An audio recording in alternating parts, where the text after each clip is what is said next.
Well, good evening and welcome to this episode of Hypnotist Bernie's Exposition. We have a guest here with us tonight. Her name is Elizabeth Sands. How are you doing, Elizabeth? I'm good. And yourself? I'm doing very well. Tell us about yourself. I own my own company. It's a spokesmodel and trade show modeling agency, and I'm a model and an actor. And I also sing as well, and I write my own lyrics. Is there anything you won't do? Well, I tried law school. Did you? That didn't work out. I tried pre-med. That didn't work out. But, you know, Hey, the best you can do. I run the gamut, you know. Yeah, that's good. So how did you go into this industry? My parents put me on a stage since I was 3, and Wow. I've pretty much been on one ever since, whether it was ballet or theater, musical theater, gymnastics, and then later I got into film. Well, before we go into that, you come from a surprising heritage that nobody could have guessed. Oh, yeah, my father's Middle Eastern. Oh, really? He's from Amman, Jordan. So I'm half Arabic and I speak the language, but you would never know by looking at me. Prove it. There we go. I don't know what she said. I know, I could be telling people off, people have no idea. But I wasn't. Right. I said, hi, how are you doing? Thanks be to God. Or Allah, rather. And your father is a surgeon. Yes. Cool. And he doesn't believe in hypnosis. No. All He right. does not. All right. He actually, I mean, he's very old school medicine. He doesn't really even believe in psychiatry as a real medical field. All right. Okay. I won't try to prove him wrong, but we take this profession one day at a time. Sure. We're going to do this, and Yeah, no, it's up to you if you want to show this to your father. Yeah, no, but I'm totally down with like seeing if he's right, because he's like, Right. nobody with strong will be hypnotized. And All right. Okay. so I want to take. Is he in Amman right now? He's in the United States. All right. He's in the States, but Yeah, email. I can get him on the show next week. I don't know about that. I highly doubt it. But so I want to take him on that challenge. All right. Because I'm very strong-willed, so. All right. I can tell. It's a great segue. So what would you like to work on today? I guess pretty much my OCD, my obsessive compulsive disorder. I'm a complete perfectionist. Okay. If I'm not first, I won't bother. I graduated Okay. second in my class and I wouldn't go to my graduation. Wow. I'm not like one of those freaks that has to wash their hands like 125 times a day. I do wash them and use antibacterial soap like a lot, but not a set number of times.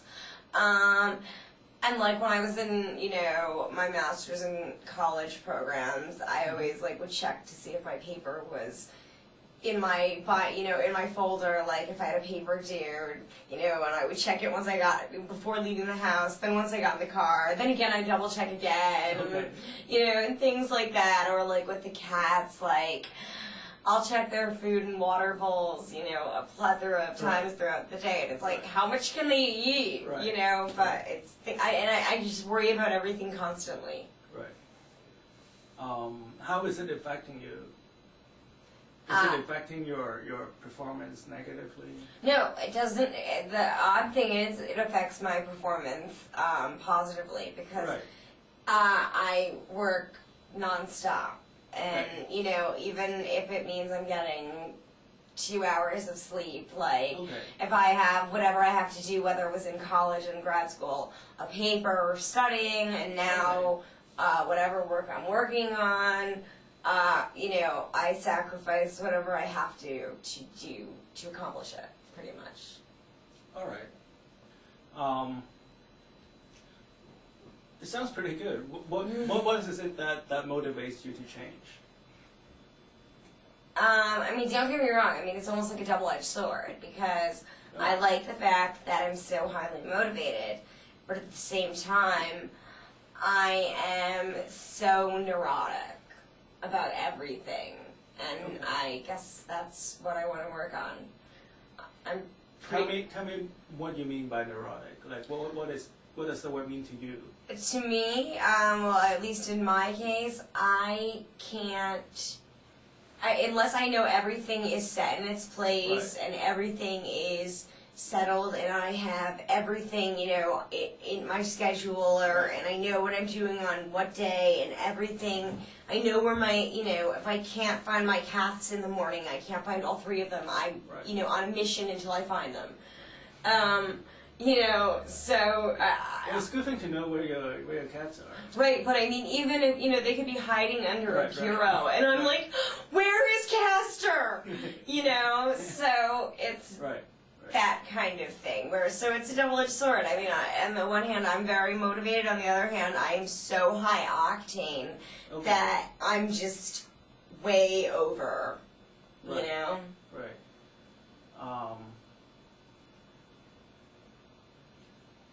Well, you still haven't told me that how is it a bad thing?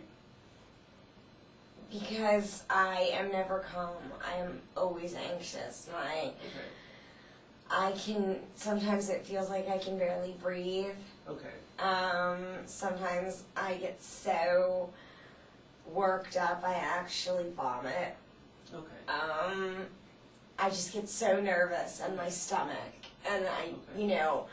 And or sometimes, I mean, it's, I have chest pain, it's so bad, and I just, it's so tight, I can't deal with it. So you feel it's the panic tension. attack, tension. Right. And I don't want to have those anymore.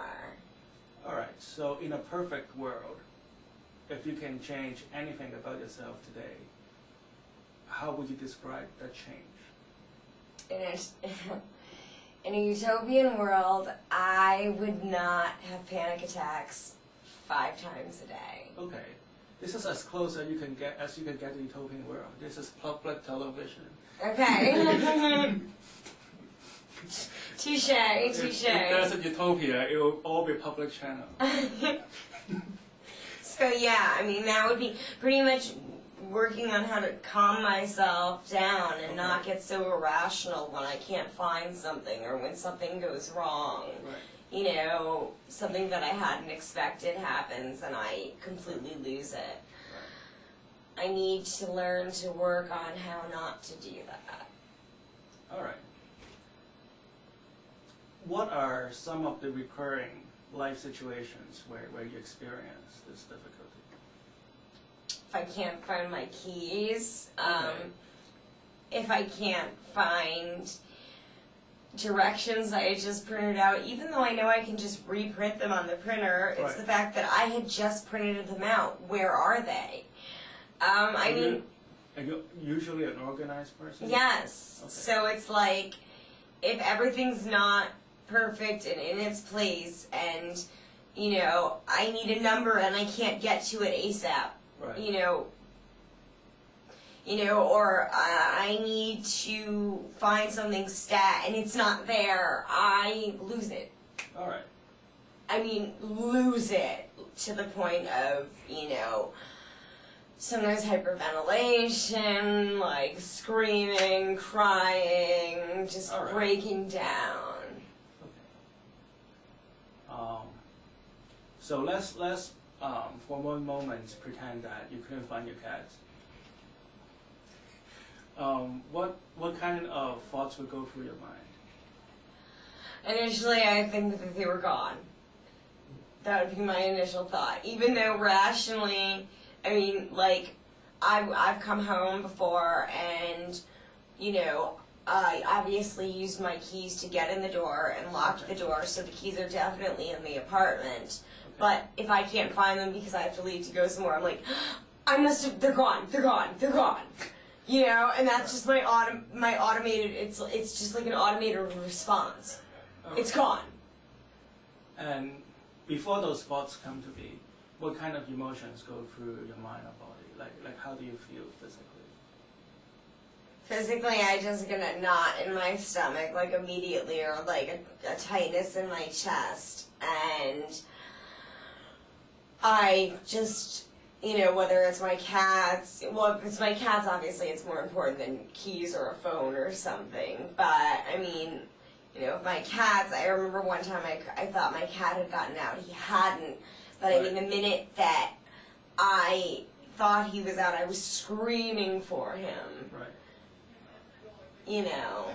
And what do you do in that situation? I looked under every corner, every crevice I could possibly think of that he would hide in, like his favorite spots in one of our closets, you know, under the bureau. We have a deck that goes outside and it connects with other apartments, you know, and I'm running, screaming his name up and down the decks, you know, as I live on the second floor. And, you know, running through the neighborhood, screaming, Castor, it's Mommy. Please let me know you hear me. All right. Things of that nature. How would you like to feel? I'd like to feel calm enough that I could be like, okay, there's no way he could have gotten out. He's got to be here. He's somewhere. You just need to chill, and then you'll be able to find him. But, like, the thing is, I get so worked up that I become almost, like, paralyzed. All right. So is this not as much as OCD as to just a sense of calm and relaxed when things are just not going your way, right? True. I mean, I've been diagnosed with OCD, but I mean, I guess it's also a combination of that. I mean, if it's not that I'm this, you know, spoiled, everything has to go my way, but I have to, you know, everything, you know, when I have a schedule and I have a plan and I have, it has to be that way. And if it's not that way, I can't deal. Well, you know, it's okay to demand things to go like your way, like simple things like, you know, that's what managers are for, and you're very good at it. And you're a business person, right? Right. But the key here is to, I guess, more flexibility in the thought process and a sense of calm and relax, so you have like more space. Yeah. So you can deal with it. So your nose is not like always pressed to the wall. That's exactly how I feel. And you know that when I'm on edge at all times. Right. When you pull your head back a little bit, you can see a wider range, and you can explore more options. And that's a more efficient way of dealing with it, right? It would be. I just can't get there. Right. So A, what we're, correct me if I'm not hitting the point here. A, we want you to feel calm and relaxed when things are not going your way. Yes. And B, be able to see an alternative to achieving your goals. Right. I mean, like, even right now, thinking about what I was going through when I couldn't find Cass and everything, I'm getting worked up right now. Like, I can feel it in my chest. All right, okay. We can definitely help you really relax today, and we'll take it from there. Okay. All right. Good luck. I'm a challenge. Well, everybody is, you know. It's not a challenge for me. It's everybody's here to challenge themselves to be better, right? I'm just the person who's narrating their progress, you know. So what we're going to do is hypnosis. Sure. Hypnosis is not sleep. At no point you will be unconscious or knocked out. Okay. It would just be the moments before you fall asleep. You'll still be aware of your surrounding. You'll still be able to think. And I don't need like a couch for this. I can do it on a chair. You know. I don't know. Behind the curtain. I mean, I don't know. I'm just like, you know, you always think like, you know, do I jump on the couch or? Oh well, you know, we're better than those people. Oh, okay, right on. And it's just like sleep. Don't try to go into hypnosis. It's like when you try to go fall asleep, the harder you try, the harder you fall asleep, right? So, you know, just follow the sound of my voice. Okay. And just let things happen. Okay. All right. So everything I do is going to be for the positive and beneficial for you And in return, I would like your cooperation. Is that okay? Totally. All right. I would like you to uncross your legs, both feet on the floor, and put your arms on your feet, and just find a spot on the ceiling where you can focus your attention on. Okay. I'm going to count backwards from 3 to 1. When I reach number 1, I would like you to close your eyes and just let yourself drift. As soon as you close your eyes, I would just like you to imagine yourself on a calm, quiet beach. And you can feel the warm ray of the sun on the tip of your nose. You can imagine the warm ray of the sun on your forehead, and on your shoulders, and onto the tip of your fingers. Take a deep breath in. 3, 2, 1. Close your eyes. Now let it out. Sleep. Let yourself go. That's right. Just relax. Let go.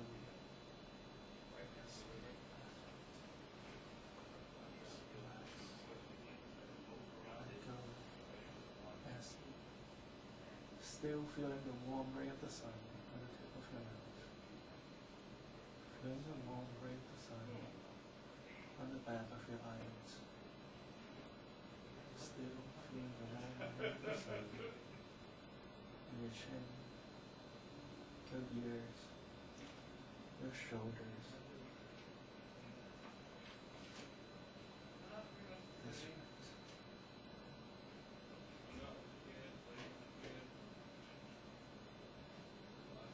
Just let yourself drift and float. You can still hear other sounds around you. You're still aware of your surrounding right here in the studio. But you can just ignore them. With each sound that you hear, it's just going to take you deeper and deeper into hypnosis. Deeper and deeper into sleep. That's right. Still imagining yourself on the warm, sunny beach. And you can hear the sound of children playing in the background. You can hear 2 girls in the background just having fun. And you can hear the sound of the seagulls. That's right, in the background. You can hear the chatters of the beach. Each sound you hear, each sensation that you feel, you go deeper and deeper into hypnosis. More and more relaxed. That's right. As I count backwards from 10 to 1, when I reach the number 1, you find yourself relaxing so deeply, so comfortably, that you're in a deep state of hypnosis, where your unconscious mind is at the forefront and ready to receive beneficial and positive suggestions. The number 4 to give you. 10. Sinking deeper and deeper into your chair, feeling more and more relaxed. That's right. That's right. 8.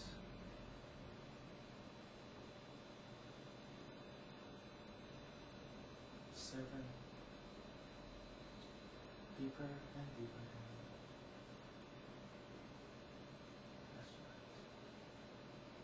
Feeling as if you are sinking through the chair, all the way down to the floor.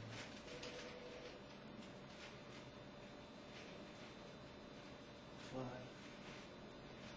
4, 3, 2, relax, let go, and sleep.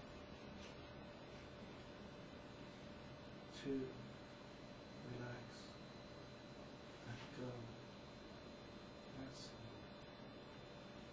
so safe, so secure, so comfortable, so warm and relaxed. With each word that you hear, just let yourself sink deeper and deeper down. You do not have to actively listen to any word I say, but each sound that you hear from me will make you feel safer, more comfortable, more relaxed. You sink deeper and deeper, one sleep. Just let yourself go and sleep. That's right.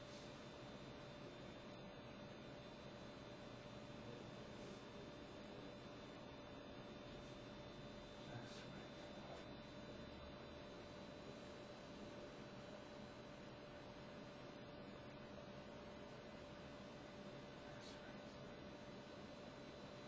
Feeling so good, so calm, so comfortable. Now I want you to imagine that your eyelid is being weighed down by a pound of steel. I want you to imagine that your eyelid is getting tighter and tighter shut.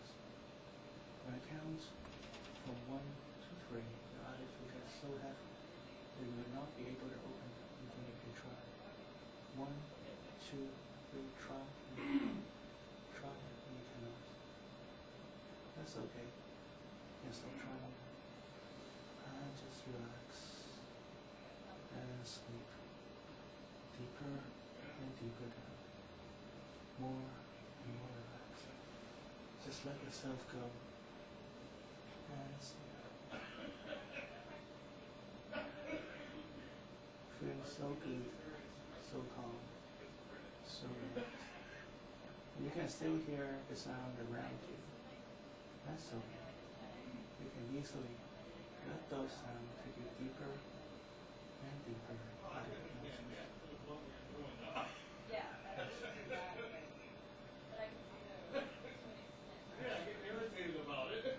Now I would like you to use your unconscious mind to find every last bit of tension, any last bit of emotional calm, and any last bit of emotional tension and stress, and let them go right now.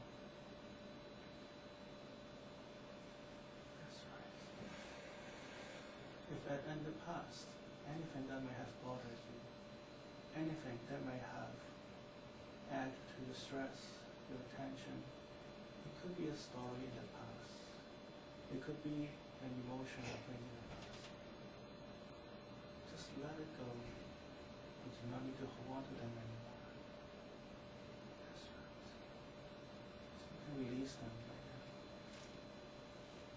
You can let them go. It's okay. You don't have to hold on to them. It's no longer part of you. That's right.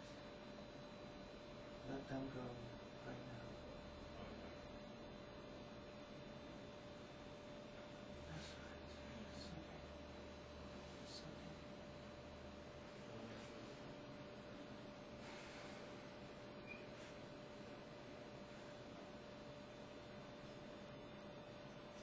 Just feel all those negative energy moving out through the tip of your fingers and tip of your toes, through your back of your shoulders.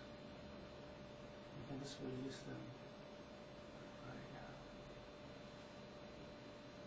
That's right. Letting go all your stress. That's right.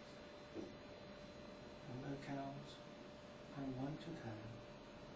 When I reach the number 10, you're going to come back to this room feeling great, feeling refreshed. Anytime that you feel any tension or stress, you immediately feel calm and relaxed and in control. Anytime that you feel stress or tension, you immediately let go of those negative energy that bothers you. You feel calm, relaxed, and in control. When I count from 1 to 10, you can come back to this room feeling great, feeling amazing, with life, with energy, so much more relaxed, so much more calm. 1, 2, 3, 4, 5, 6, 7, 8, 9. Take a deep breath in. And let it out. And 10. Great. Great. Very great. Feels good, doesn't it? Yeah.